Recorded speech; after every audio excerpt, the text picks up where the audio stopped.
নমস্কার। আজকের আলোচনা একটা খুব পুরনো কিন্তু দারুণ ইন্টারেস্টিং কথা নিয়ে। সে যে গ্রিক ঐতিহাসিক হেরোডোটাস বলেছিলেন খ্রিস্টপূর্ব ৫ম শতকে। হ্যাঁ, মিশর নীলের দান। ঠিক, কথাটা শুনতে খুব সহজ মনে হয় তাই না? কিন্তু এর পেছনে যে কত গল্প, কত ইতিহাস। একদম। একটা গোটা সভ্যতা কিভাবে একটা নদীর ওপর ভর করে টিকেছিল, বেড়ে উঠেছিল, সেটা আসলেই ভাবার মতো। আজ আমরা সেটাই বোঝার চেষ্টা করব। মানে আমাদের হাতে যে তথ্য আছে, গবেষণা আছে, সেগুলোর ভিত্তিতে দেখব কিভাবে একটা নদী মানে নীল নদ মিশরের সবকিছুকে, তার ইতিহাস, অর্থনীতি, সংস্কৃতি সবকিছুকেই গড়ে তুলেছিল। হ্যাঁ, আমাদের লক্ষ্য হবে এটাই দেখা যে ঠিক কোন কোন দিক থেকে এই নদীর প্রভাবটা পড়েছিল। চলুন তাহলে শুরু করি। আচ্ছা, প্রথমে একটা অদ্ভুত ব্যাপার বলি। বলুন। এই যে নীল নদ, এটা দক্ষিণ থেকে উত্তরে বইছে, মানে আফ্রিকার ভেতর থেকে এসে মরুভূমি পেরিয়ে ভূমধ্য সাগরে পড়ছে। বেশিরভাগ নদী তো এমনভাবে বয়ে যায় না, তাই না? ঠিক বলেছেন, এটা সত্যি একটা ব্যতিক্রমী ব্যাপার। আর এর ভৌগোলিক গুরুত্ব অপরিসীম। দেখুন, নদীটা বিশ্বের দীর্ঘতম, প্রায় ৬,৬৫০ কিলোমিটার। ৬,৬৫০ কিমি, বিশাল। হ্যাঁ, উৎস পূর্ব আফ্রিকার ভিক্টোরিয়া হ্রদের কাছে। সেখান থেকে প্রায় ১১টা দেশের মধ্যে দিয়ে এসে তারপর মিশরে ঢুকেছে। আর পুরো রাস্তাটা প্রায় মরুভূমির মধ্যে দিয়ে। একদম সাহারা মরুভূমি, পৃথিবীর অন্যতম বড় আর শুকনো একটা এলাকা। ভাবুন একবার, চারিদিকে শুধু বালি আর পাথর, তার মাঝখান দিয়ে এই বিশাল একটা মিঠা পানির ধারা বয়ে চলেছে। এটাই তো জীবন। ঠিক। মিশরীয়রা তো নিজেদের দেশকে দুটো ভাগে ভাগই করত।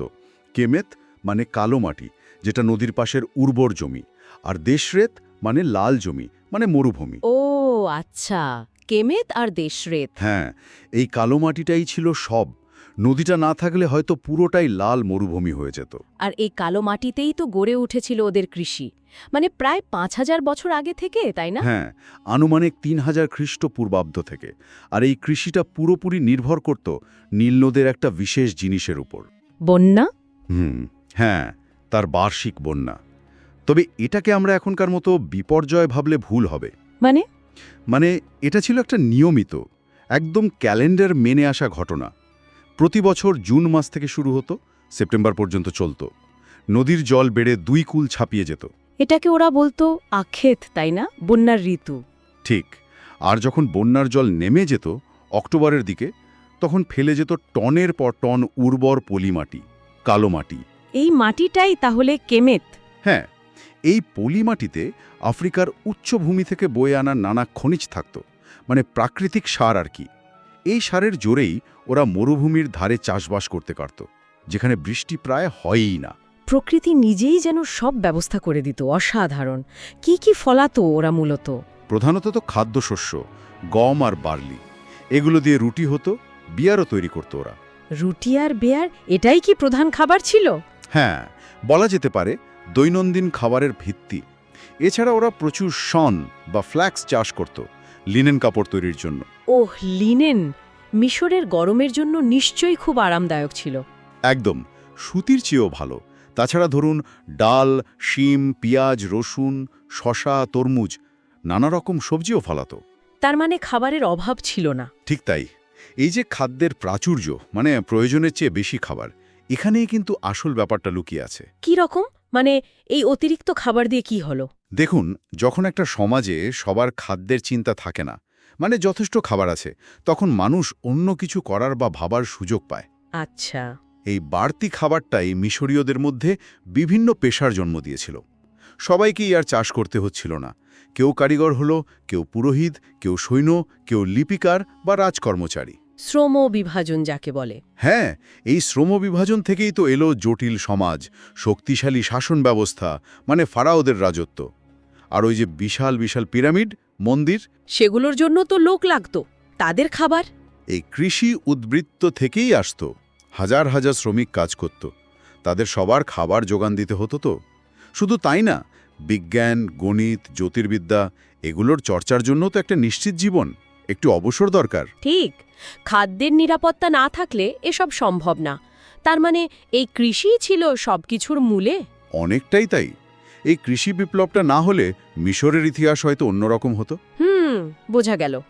কৃষির পর যদি যোগাযোগের কথায় আসি, সেখানেও তো নদীই প্রধান, বিশেষ করে ওই যখন পিরামিডগুলো তৈরি হচ্ছিল ২৬০০ থেকে ১০০০ খ্রিস্টপূর্বাব্দ সময়টায়। অবশ্যই, তখন তো আর আজকের মতো রাস্তাঘাট ছিল না।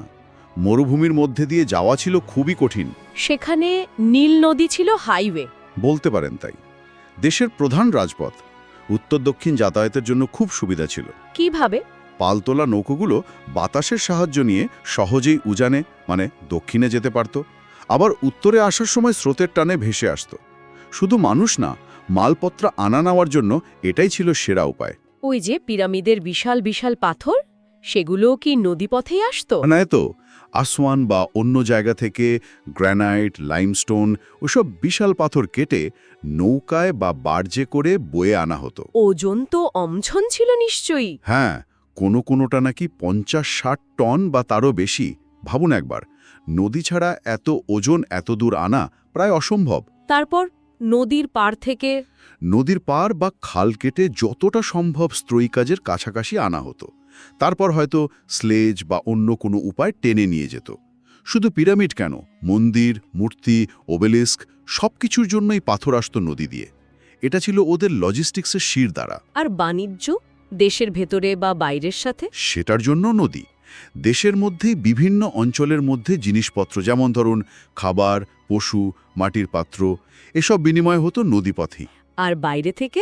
বাইরে মানে ধরুন দক্ষিণে নুবিয়া, এখনকার সুদান, সেখান থেকে সোনা, হাতির দাঁত, কালো কাঠ, পশুর চামড়া, ধূপ, এমনকি দাসও আসত নীলনদ দিয়েই। তার মানে আন্তর্জাতিক বাণিজ্যও চলতো। হ্যাঁ, আরও দক্ষিণে টুন্ট নামে এক জায়গা ছিল, সম্ভবত এখনকার সোমালিয়া বা এরিট্রিয়া, সেখান থেকেও দামি জিনিস আসত। এই বাণিজ্যগুলো মিশরের অর্থনীতিকে দারুণ শক্তিশালী করেছিল। ফারাওদের কোষাগার ভর্তি থাকত। পুরো বিষয়টা দেখলে বোঝা যায় নদীটা আসলে রাজ্য চালানো মানে শাসন করা, কর আদায় করা, সৈন্য পাঠানো সবকিছু কত সহজ করে দিয়েছিল। ঠিক, অর্থনৈতিক শক্তি আর রাজনৈতিক নিয়ন্ত্রণ দুটোই নদীর ওপর নির্ভরশীল ছিল। বেশ, অর্থনীতি রাজনীতি তো বোঝা গেল, কিন্তু মিশরের কথা বললে তো সবার আগে মনে আসে ওদের রহস্যময় ধর্ম, দেবদেবী, পরকাল, এইসব। সেখানে নীলনদের কি ভূমিকা ছিল? সেখানেও নীলনদের ভূমিকাটা একদম কেন্দ্রে। দেখুন, মিশরীয়রা তো প্রকৃতিকে খুব কাছ থেকে দেখত, আর প্রকৃতির শক্তিগুলোকেই দেবতা মনে করত।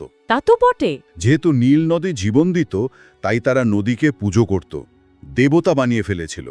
নাম ছিল হাপি। হাপি? হ্যাঁ, উর্বরতা আর বন্যার দেবতা। তারা হাপির যে মূর্তি বা ছবি আঁকত, তাতে তাকে বেশ মোটা দেখানো হতো, বুকে নারীর মতো স্তন থাকত, মানে প্রাচুর্য আর উর্বরতার প্রতীক আর কি। বাহ, ইন্টারেস্টিং তো। ওরা বিশ্বাস করত হাপি প্রতি বছর বন্যা নিয়ে আসেন, এটা তাদের জন্য আশীর্বাদ। যদি কোনো বছর বন্যা কম হতো তাহলে ভাবতো দেবতা রেগে গেছেন। একদম, আর তার ফলে দুর্ভিক্ষ হতে পারে এই ভয়টাও ছিল।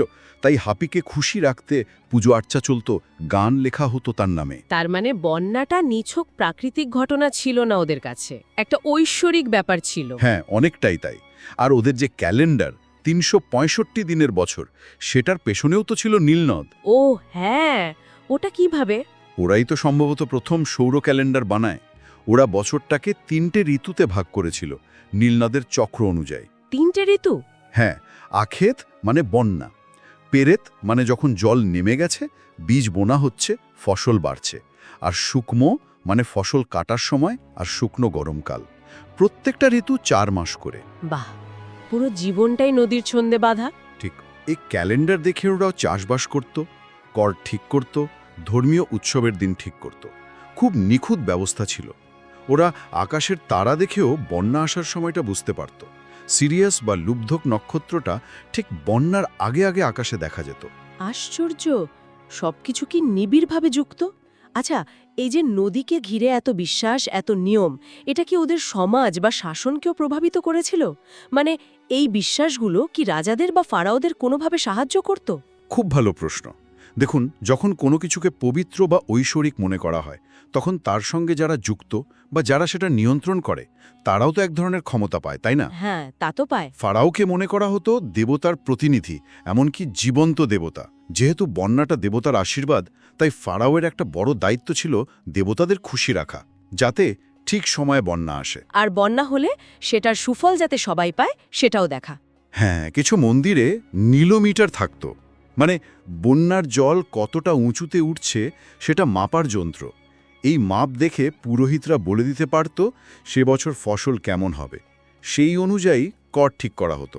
তার মানে ধর্মের মোড়কে অর্থনীতি আর রাজনীতিও চলত। একদম অঙ্গাঙ্গিভাবে জড়িত ছিল।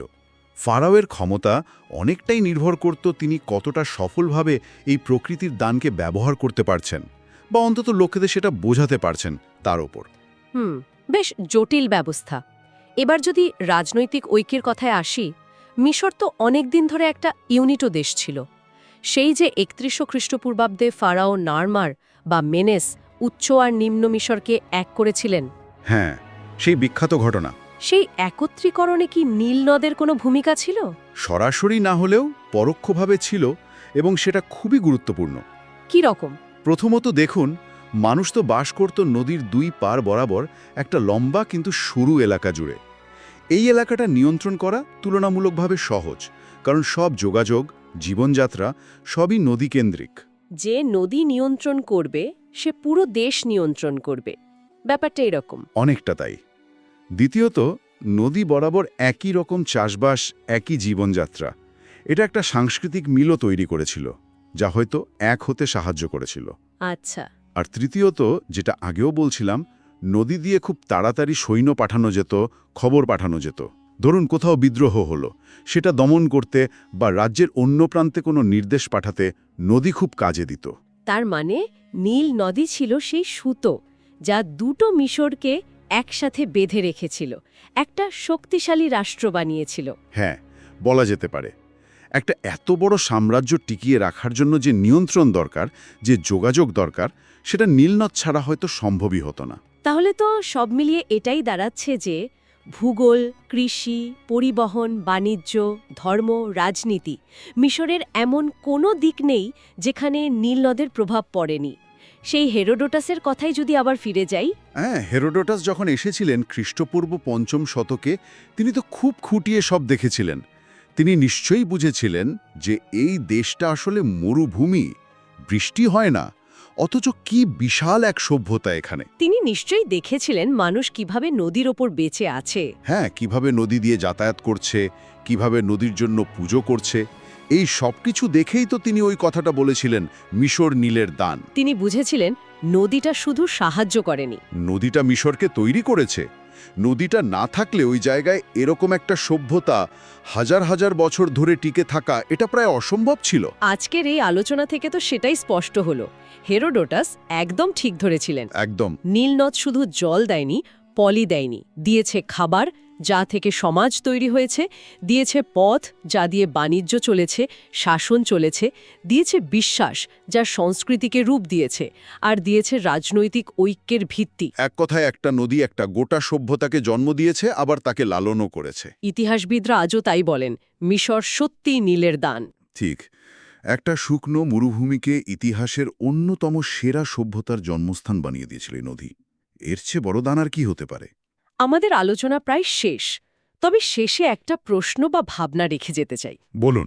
আমরা তো দেখলাম প্রাচীন মিশর কতটা গভীরভাবে নীল নদের ওই নিয়মিত বন্যার উপর নির্ভরশীল ছিল। ওদের সমাজ, অর্থনীতি, ক্যালেন্ডার, বিশ্বাস সব কিছু। এখন ভাবুন তো, যদি কোনো কারণে, ধরা যাক বড় কোনো জলবায়ু পরিবর্তনের ফলে ওই বন্যার ধরনে, সময়ে বা পরিমাণে হঠাৎ বড় কোনো গণ্ডগোল হতো, মানে যেটা নিয়মিত ছিল সেটা যদি অনিয়মিত হয়ে যেত, তাহলে যে সভ্যতাটা এত নিখুঁতভাবে ওই প্রাকৃতিক ঘড়ির সঙ্গে নিজেদের বেঁধে ফেলেছিল, তাদের কি অবস্থা হতে পারত? তাদের ওপর এর প্রভাবটা ঠিক কেমন হতে পারত? এটা সত্যি ভাবার মতো একটা প্রশ্ন। হ্যাঁ, হয়তো এই প্রশ্নটা আমাদের নিজেদের সময়কেও একটু বুঝতে সাহায্য করে। আমরাও তো প্রকৃতির দানের উপর ভীষণভাবে নির্ভরশীল, তাই না? আর সেই নির্ভরতার ঝুঁকিগুলোই বাকি